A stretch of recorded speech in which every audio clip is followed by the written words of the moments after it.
This news program is proudly brought to you by Smart Start Breakfast Biscuits and Now Biscuits.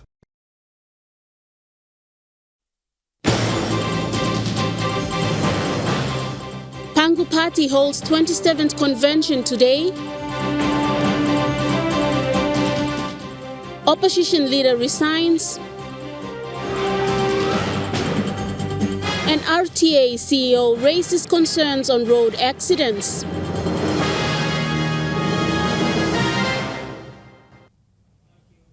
A very good evening. This is National Emtv News. I'm Tamara Agavi. Thank you for joining us. The Pangu and New Guinea, the Papua and New Guinea Union Party or Pangu Party held their 27th National Convention at the Hilton Hotel in Port Moresby today. The convention has been outstanding for 18 months since the national general election.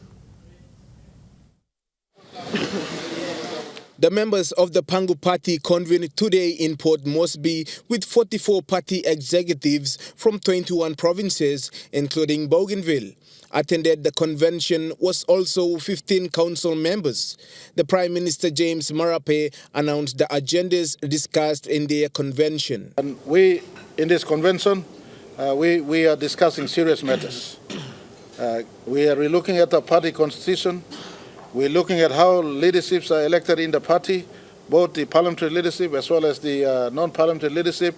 We're looking at ensuring that we have youth wing, women wing, and SME wing right throughout the country. We're looking at ensuring that the party is self-sustaining beyond present time. We're looking at truly modernizing this party. This is the party that granted our country's independence. The General Secretary of Pangu Party, Maurice Tovebaye, highlighted that this convention is a constitutional requirement for every political party in PNG to convene. He added that the party did not convene after the general election and today is their 27th National Convention. By virtue of our constitution, we have within 2 weeks, immediately after the general election, to convene, and that's exactly what we are doing now.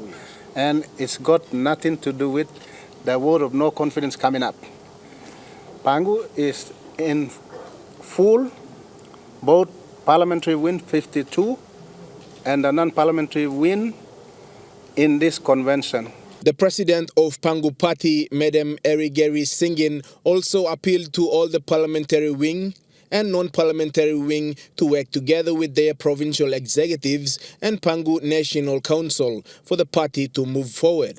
She also acknowledged the Pangu supporters.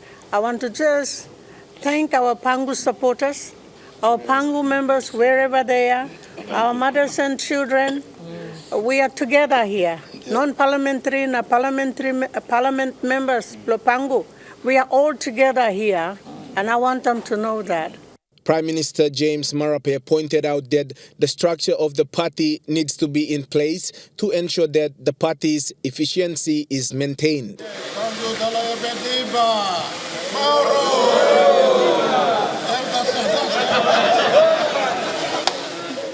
Louis Maingu, National Emtv News.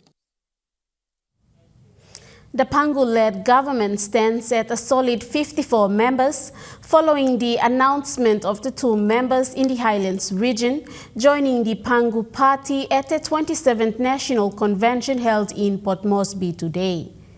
Mendi Munihu MP and United Labour Party member Raphael Tonpi and the newly elected member for Salt Nomane Karamuit Francis Alua from the PNG National Party have defected their party to join Pangu.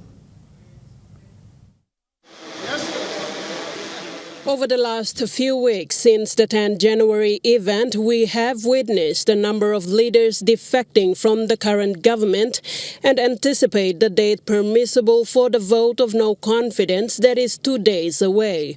However, today an addition of 2 more MPs left their initial party to join Pangu, bringing the number to 54. This now leaves Pangu falling short with 2 more members to have the absolute majority of 56 members. Mendi Munihu MP and United Labour Party member Rafael Tonpi today revealed the reasons surrounding his move. And I believe in continuity and stability.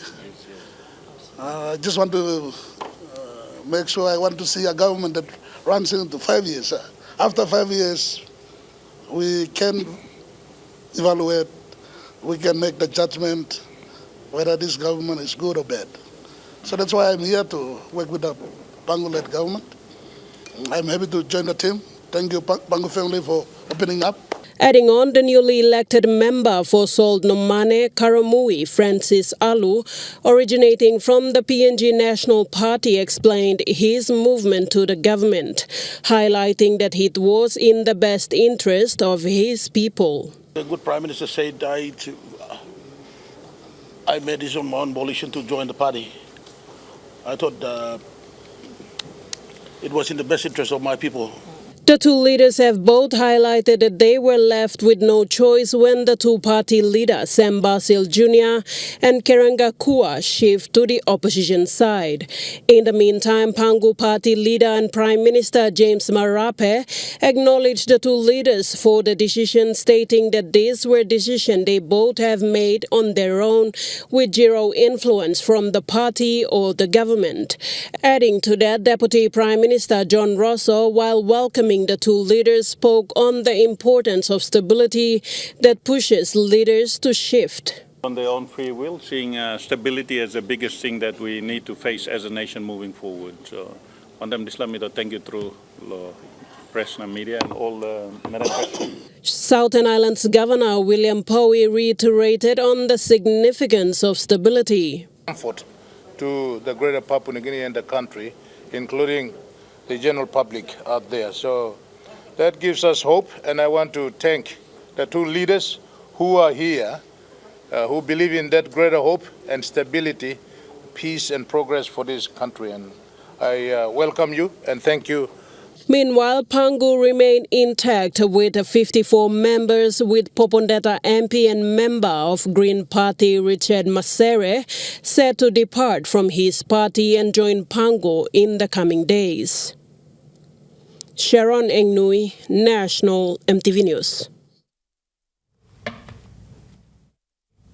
Opposition leader and member of People's National Congress Party, Joseph Lelang, has announced his resignation from the opposition leader's office and the PNC party in a press conference at 3 p.m. this afternoon. Lelang stated that this was the most fitting decision to preserve the integrity of the leader of the opposition office and all shadow ministers, as well as his personal integrity. Leland states that justifications made to him for not being part of these political discussions were because he is not a party leader and also not considered a key leader to sit in these discussions. As we all know, the issue of vote of no confidence is of national interest and of national importance. It is provided for in the Constitution of our country. In recent weeks, I have been excluded in the discussions and press conferences because I am not a party leader. Leland explains that he has received backlash from the public and through social media, questioning why he was not attending any of the said political discussions or receiving political leaders that walked across the floor. He stated that it was not his doing, yet has received public criticism for his non-active participation in discussions leading up to the vote of no confidence. Leland states that as a matter of principle, this is the right and only decision to take. I have thought long and hard before taking this course of action, and I have come to the conclusion that it is the right and only decision that I need to take if I am to preserve the integrity of the office of the leader of the opposition, the shadow ministers, and also to preserve my personal integrity. Leland states that it was an honor to serve his country as the leader of the opposition. It has been my greatest honor to serve my country and my people. In my capacity as the leader of the opposition since August of 2022. The now resigned opposition leader and member of PNC assures that he will sit in the opposition backbenches and stated that under the Westminster system of parliament, democracy that PNG has adopted in 1975, and by convention, the leader of the opposition and his shadow ministers are alternate government and alternate prime minister. Francisca Anania, National Emtv News. The Catholic Professional Society of PNG is warning the government leaders to change their mindset and lead PNG better after the January 10th events. CPS President Paul Herricknen made these statements in an exclusive interview on constitutional offices being politicized by the government on Friday. President Herricknen stated that the Catholic Church has been at the formation of this nation, which was founded on values, principles, and on these institutions now being politicized. He stated that these offices that are not allowed to do their jobs freely can be a dangerous reality. We already see the Ombudsman Commission, and then some people are questioning, what is the Ombudsman Commission in this? What is the Ombudsman Commission in this? Ombudsman Commission, in a way, it's already been interfered with by politics. So the politics has to stay out of Ombudsman Commission. Let the Ombudsman Commission do their job. The same thing will happen with ICAC if we are not careful.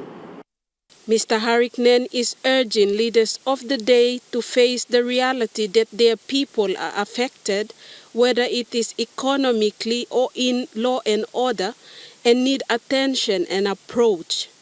Leadership is most wanting these days when we have a lot of economic issues of trying to sustain and live each day. Ordinary people are feeling the pinch. Herricknen further stated that the fear of the people is now that political grip in responsible offices will not be able to hold leadership to account. That's the fear and that's the concern. Now we got to leave those constitutional, because the next moment is about the courts, the court system. The courts are the ones that we run to when government fails us. We have got the Ombudsman Commission and ICAC now to help the people to hold leadership accountable. Now, the next ones would be the courts. Now, if the politicians start politicizing the courts, that's the last straw. That's the direction we're going, that's the fear. Mr. Herricknen stressed that the January 10th events is a wake-up call for the country's leadership. The event of the 10th of January, we must all see it as a wake-up call. It's a wake-up call for everybody. Wake-up call for the government, for the church, for the community leadership, mostly the leadership in both church and government. Now, we have been complacent, we have been sleeping, and we are not seeing that, we think that what we are doing, the way we are governing the country, the way we are running the communities is all right. Francisca Anania, National Emtv News. Chief Executive Officer of the Road Traffic Authority, Nelson Terema, has urged commuters to prioritize their safety and avoid getting on unworthy road vehicles. Mr. Terema raised this concern following a number of motor vehicle accidents occurring in the nation's capital recently. This turn of events has prompted the public to question the authority responsible, highlighting on what the concerned authorities are doing to curb the increasing number of unworthy road vehicles seen on the road. Responding to the concerns, the RTA head revealed that the reining in of unworthy road vehicles is a challenge and elaborated further. But yet there are also some cowboy type of operators, which they know that when they come to get a license with the RTA, they will not meet the requirements. All of them are unroadworthy. They are not in a better position to get a license or renew the license too. That's why all these unroadworthy vehicles we have no record in here. They are operating illegally, and it's a danger to the general public. And we have impounded some, but there's still many on the road at large. Therefore, it is a big challenge with the enforcement agencies like police, RTA, city authority, and MEIL. It's a big challenge before us because when there is a roadblock, these unroaded buses of taxis will never be on the road. Because the communication now with the mobile to mobile communication is very effective because when they see there is a roadblock conducted by RTA or police, they don't come around, they hide away. When there is the road is free, they come in. Mr. Terema further called on the drivers and vehicle owners to consider the safety of the traveling public and ensure their vehicles are roadworthy. So my appeal to the operators of those unroadworthy vehicles is that you are endangering lives of the ordinary Papua New Guineans. That bus is supposed to be locked away or replaced. We are here to support them. We are here to partner with them. They need to get a loan and get a new bus and replace those unroadworthy vehicles. They cannot continue to operate those unroadworthy and endangering innocent Papua New Guineans.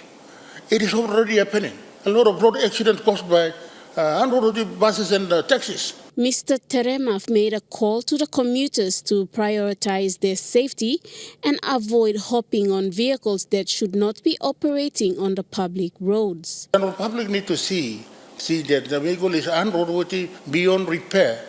I think they should not endanger their lives. They should wait for the next bus to come.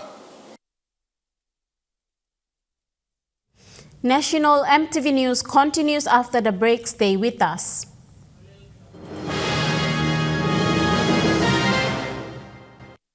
You're watching National Emtv News. The PNG Teachers Association is saddened by the passing of the Minister for Education, late Jimmy Uguro. In an interview with this newsroom, PNG TA President Aita Sanankepe said late Uguro's passing is a blow to the hopes of the country's education system's prosperity.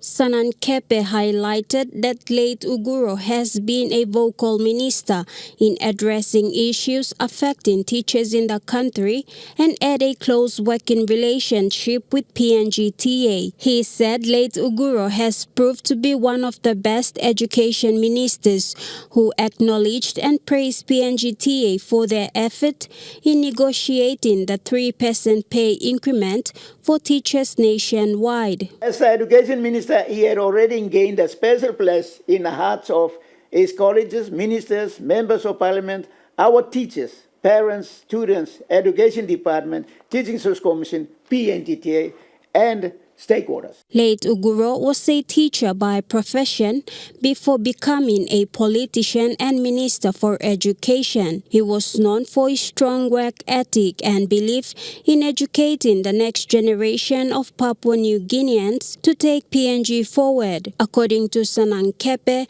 his personal experiences have implicated some of the critical innovative education reforms the country has experienced since independence. Including food, inclusive education, and STEM education are some of his innovations. The late education minister's PNCD education transformation vision 2075 would become a legacy as he passed on. His modesty in the education ministry did not conceal his strength and wisdom as the recognized leader of his people. On behalf of PNGT National President's Office, National Staff, Regional Office, and provincial executives, its staff, and families, I express my heartfelt condolences to his brave family and relatives, people of Usunion Budi and Mendeng province, for his untimely passing of their leader, father, uncle, grandfather, and husband. Gladys Gila, National Emtv News. Teachers nationwide have experienced pay cuts on Pay 3 of 2024. This pay cut has brought confusions to a lot of teachers, especially when most of them have loans with various financial companies. The PNG Teachers Association President Aita Sanankepe has responded to this matter. So, from the Office of the National President, the process is the salary deduction is all over Papua New Guinea, and teachers, whoever salary is affected, I now appeal to all the teachers who are affected. If you have your pay slips, you email to me, to my office. If you don't have it, you go to the regional office. PNG has got regional offices. Give your pay slips to them. If you don't have pay slips, your file number, your school code, your provincial code, your possession number, and you also email to me. I've already assigned a PND staff who is now working closely with salary section. So they will take your queries to them for what reasons those deductions took place. The new Minister for Defense, Dr. Billy Joseph, recently stated that he has received a report on the General Board of Inquiry into the Kupiano training tragedy. He made this statement at the Defense Ministerial Portfolio handover takeover on Friday. The member for Nipa Kutubu Open and newly appointed Minister for Defense, Dr. Billy Joseph, mentioned that he has received the Board of Inquiry and has presented the report to the National Executive Council Secretariat. I have received the report of that General Board of Inquiry, and I've done my duty to present the report to the National Executive Secretariat, and then it's going through the CSCC process, and then it will be tabled in NEC, and all recommendations thereof in the report will then be acted upon. Dr. Joseph clarified that he will make a public announcement on this matter after the General Board of Inquiry's recommendations are revealed. Meanwhile, the new minister appealed to the senior officers in the Department of Defense to support him in areas when necessary. And in operational matters, we have the commander of the Defense Force and all the colonels. We work together. And where I need advice, I will rely on all of you to advise me, and I will advise the National Executive Council to make sure that we do our jobs. During the provincial visit, the Health Minister Dr. Lino Tom rewarded Southern Highlands Provincial Health Authority with 15 million kina worth check at the Yalibu District Hospital yesterday. The funding will be used for redevelopment of the Mendi Provincial Hospital. A small but significant event was successfully hosted by the Southern Highlands Provincial Health Authority at one of their district health facilities at Yalibu District Hospital, where the guest of honor was the Health Minister, Dr. Lino Tom, accompanied by the Department Secretary, Dr. Osborne Liko, Southern Highlands Provincial Health Authority Deputy Board Chair and Chief Surgeon, Dr. Okti Poki, and Mr. Jason Ugam from the NDOH Facilities Branch. Also present to witness the event was the Deputy Governor of Southern Highlands Province and Board Member of Southern Highlands Provincial Health Authority, Reverend Wanen Ninjipa, the Yalibu Pangia DDA CEO, Michael Ariando, Kagwa Erave DDA CEO, Andy Bobola, Deputy President of Kewabi LLG, John Wepo, CEO of Southern Highlands Provincial Health Authority, Dr. Joseph Birisi, and senior staff members of the Mendi General Hospital.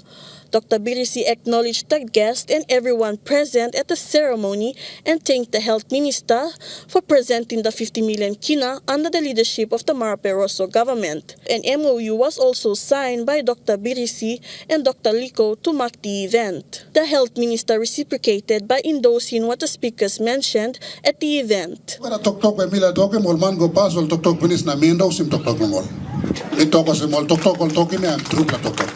Now big la tok me lo tokim lo parliament na me lo tokim lo government now and me to sem work pro health here. You may learn Dr. Birisi want the line blame make him. You may no can go sim plus pangol. Time you may make him slakan something. And by me bam.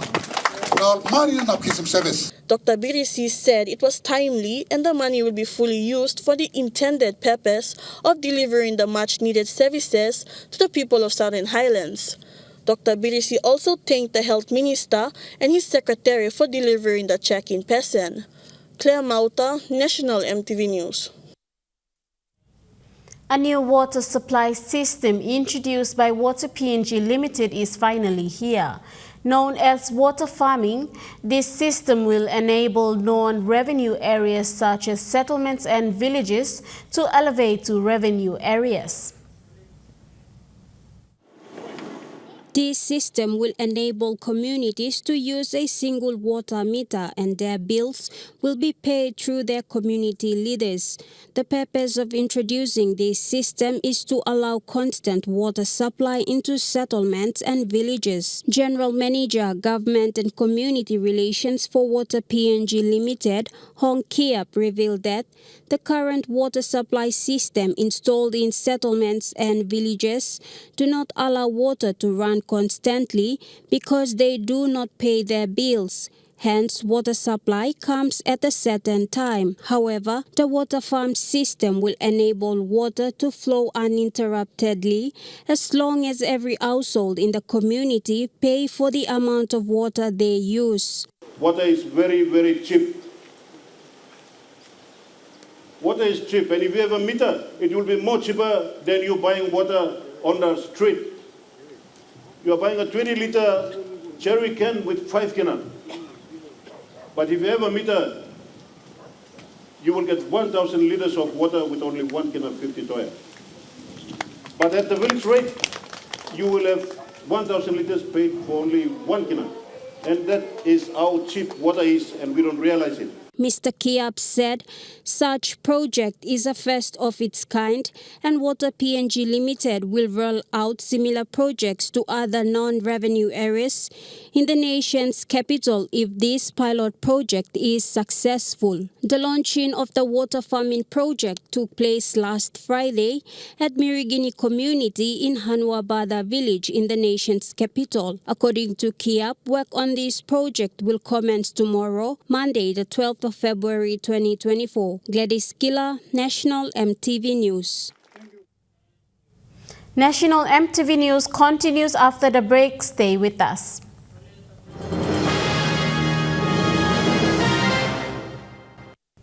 Welcome back. You're watching National Emtv News. Works and Highways Minister Solan Mirisim yesterday visited the sealing of the Vanimo Aitape Road project under the Marape Rosso government's flagship Connect PNG policy. Kilometer ceiling that started from Sawmill Junction to Vanimo Secondary has been completed. MP Mirisim says the next 10-kilometer ceiling works will start from Vanimo Secondary to Imbio Junction, which is where the Bewani oil palm is located, and will further be sealed to Aitape. He was impressed with the current progress of the work, but urges the contractor to speed up the work. Mirisim also adds that from the Roadtree Junction, there is another ongoing project that will connect to Bewani linking Green River, starting from Kilifas, and will also be captured under the Connect PNG program. He urges his colleague MPs in West Sepik to embrace the Connect PNG program as it will bring more benefit to the people of Greater Sepik.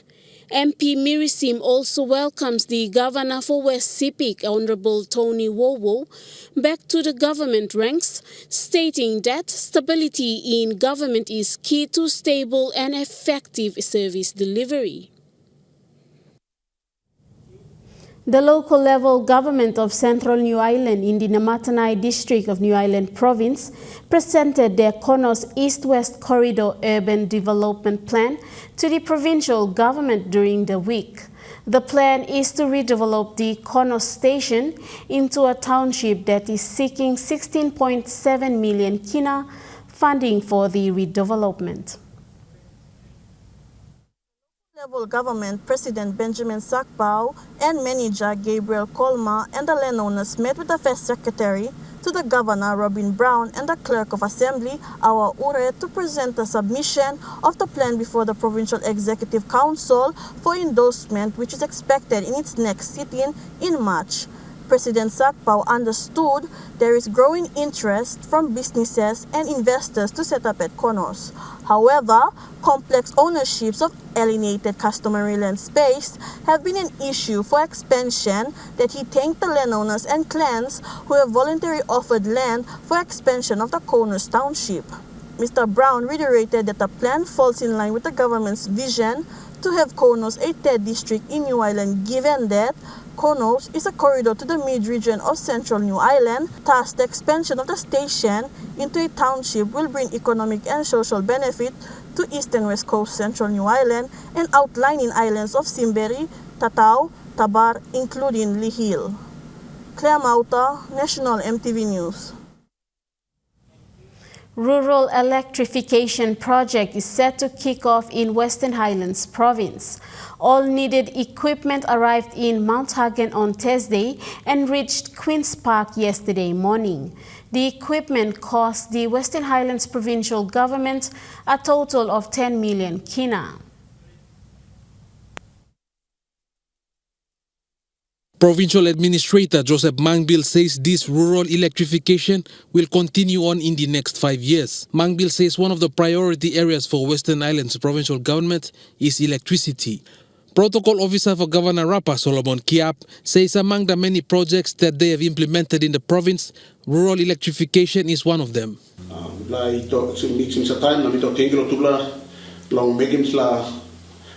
electrification project I come fruit now, where you got all officers, all electrification officers, all staff, all by came out the project as a governor's commitment.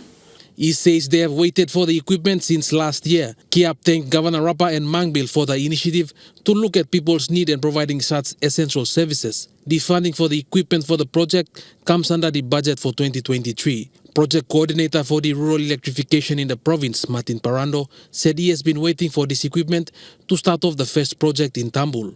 And you are ready, and this la work and start pass, this me, and this la project on Tambul Magemu by start pass. Yeah, notice la, and I come on Kidengo no Kinsibi, na Kumans Mitigo. The first 3 rural electrification project will be in Tambul Nebilia and Day District. The equipment in 6 containers were escorted by police and Western Islands provincial government workers. After completing the 3 projects, another 3 are on the pipeline to be carried out. There are also other electrification work that the team has accomplished, like installment of 3 transformers in 3 different locations in the province. Edson Kuso, National Emtv News. Moving to overseas news, a former military general accused of human rights abuses and the fatal kidnapping of activists is poised to become Indonesia's next president.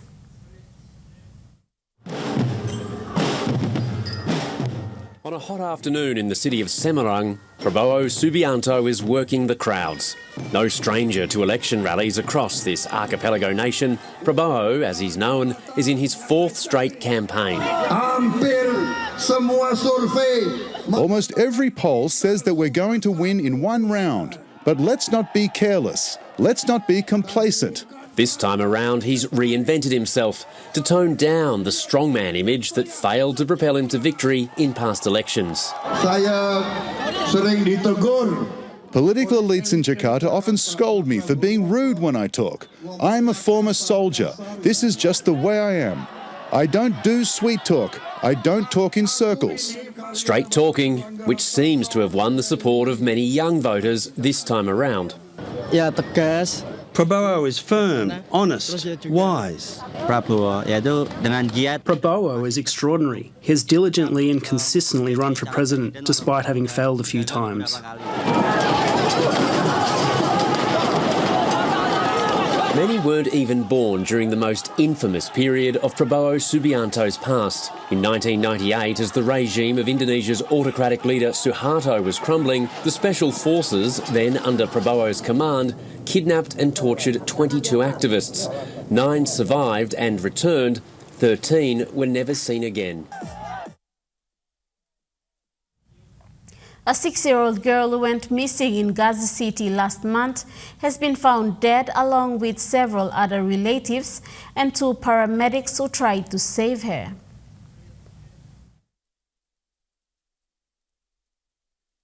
Today it was hope that died, long after 6-year-old Hend was killed.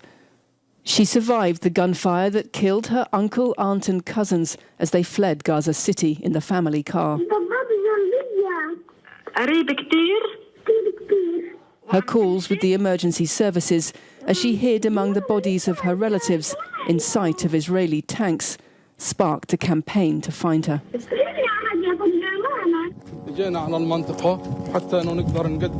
Today, as Israeli forces withdrew from the area, paramedics went in. They found Hend's body with those of her relatives in the shattered car. Her mother has been waiting for her daughter at a nearby hospital for almost 2 weeks. For every person who heard my voice, my daughter's pleading voice, yet did not rescue her, I will question them before God on the day of judgment. Netanyahu, Biden, and all those who collaborated against us, against Gaza and its people. I pray against them from the depth of my heart. Near where Hend was found, the ambulance car that was sent to get her, the bodies of its 2 crew members inside. They were deliberately targeted, although our ambulance have very clearly the Red Crescent emblem on top of our ambulances, and we had it clearly also on all sides of the ambulance. We asked the Israeli army about this, but received no response. Elsewhere in Gaza, Israel's bombardment is intensifying. In the southern border town of Rafah, 3 officers from the Hamas-run police force were killed in a strike on their car. And funerals were held for 7 adults and 5 children, killed in overnight airstrikes on their homes. This town, the final refuge for Gaza's civilians, the final target in Israel's ground war. National Emtv News continues after the break with Trukai Sports. Stay with us.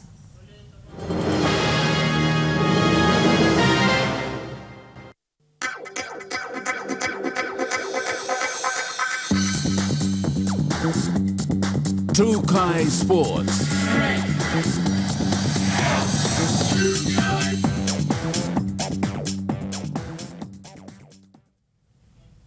Welcome to Trukai Sports. The president of the Papua New Guinea Sports Foundation, Albert Veretau, has urged service providers to refund funds paid by provincial teams for the postponed PNG Games. Veretau expressed understanding of the challenges service providers may face in refunding the funds fully due to their financial constraints. Well, those funds, they are paid into schools for accommodations. They're paid into some small SMEs for catering. They're paid into SMEs for transportation. So obviously it's going to be difficult to recover that money because these SMEs don't have a deeper savings that they can refund those monies. So we've asked government to look at that. Those that have already paid the monies into the service providers in Port Moresby, we should look at refunding their monies. Furthermore, he emphasized the significance of the upcoming PNG Games scheduled for September in Mendi, Southern Highlands Province. Tau pointed out the importance of delivering a successful event and stated that it is eagerly anticipated by all involved stakeholders. James Guken, Trukai Sports. The off-season private company's netball games at Rita Flynn are nearing their final rounds and will play their finals next Sunday. Private companies netball competition president Julie Mai says more than 98 private companies are taking part in the competition. This season we've seen 22 divisions, which makes up a total of 98 companies and a total of 129 teams from Premier Division all the way to Division 20. Mai also said that the competition brings private company workers together, creates relationships and promotes a healthy lifestyle. Have an active alert minds at work, in their workplace. It's a time to come and unwind before the next working day. Yeah, so that's what it's all about. James Guken, Trukai Sports. Trukai Sports continues after the break. Stay with us. Trukai Sports. You're watching Trukai Sports. The Oceania Sport Education Program successfully completed a 2-day training at the Sir John Guy Stadium today. In an interview with this newsroom, Oceania Sports Education Program Coordinator Alurigo Ravusiro said the aim of the program is to train upcoming coaches and administrators. The OSEP is the Oceania Olympic National Committee's education arm, the Oceania Sports Education Program. And this weekend we've been running the first block of the administration pathway, which is called Sports in Communities Administrators. Ravusiro further stated that more than 30 participants from different sporting codes, including taekwondo, boxing, wushu, karate, mixed martial arts, athletics, and other, were part of the sports education program. The administration course is the first in the administration pathway. We have a middle-level course in administration, and then we have a diploma program in administration. That particular program is certified by the International Olympic Committee in Switzerland. Then those people who are interested in pursuing a master's can then pursue a master's in sports management. James Guken, Trukai Sports. During the Oceania Sports Education Program, PNG representatives and medalists Kevin Kasman, John Ume and Benjamin Aliel shared their experiences of the program. Kevin Kasman, a PNG sports representative in Taekwondo, shared his thoughts on the program. And the one thing that I learned and that has got my attention is communicating effectively. As coaches and athletes need a bond. They need to bond and communicate in a way that passing on training and instructions is clear. John Ume, an athlete in boxing, shared his thoughts on how this program will help in his career as a boxer.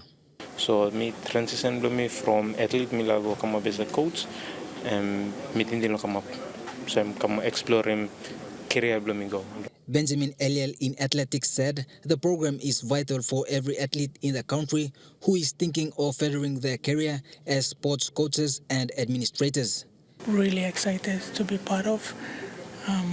Really thankful and grateful for the opportunity to come and take part here. I learn a lot of things, sporting structures. James Guken, Trukai Sports. All participating teams who are yet to be registered for pre-season games under the Kiunga Rugby Football League tournament this year have no proper oval to host their games. In recent years, players from different clubs in the North Fly District and Western Province have been playing on gravel and muddy field at the Oval. Currently, the main oval in Kiunga has no mini stadium, grandstand, fencing and security lighting for night matches. This has resulted in tall grass growing on the field, causing any participating teams wanting to play games to do major cleanup prior to games being played at the Oval. According to head coach of Kiunga Catfish rugby team Roy Kakarere Jr., his players have suffered from scratches and bruises on their bodies, and some have been treated at the hospital for minor injuries sustained due to gravel and hard muddy ground while participating in rugby games in 2023. He said the main oval should be upgraded to host soccer, rugby, basketball and volleyball games among others, adding the hope for all participating sportsmen and women in Kiunga is to see the main oval be upgraded so the sporting events can continue to be played in a more coordinated manner. He has called on leaders in Western, the social welfare community leaders in North Fly District and other developing partners in the province to work together to establish proper sports facilities in Kiunga.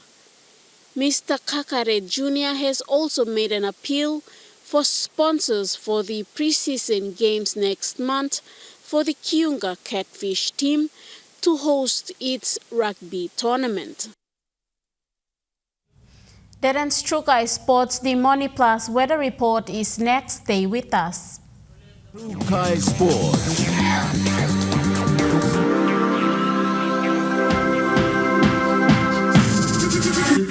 Trukai Sports.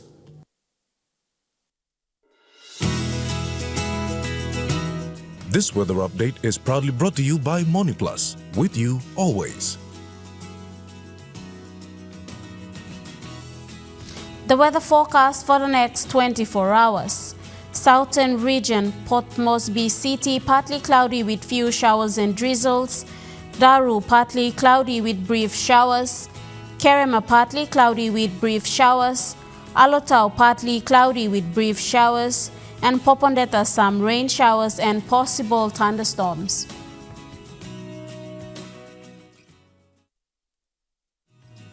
The weather update was proudly brought to you by MoneyPlus, with you always. And that wraps up the news, sports and weather for Sunday, the 11th of February 2024. From all of us here, pleasant viewing. Bye for now.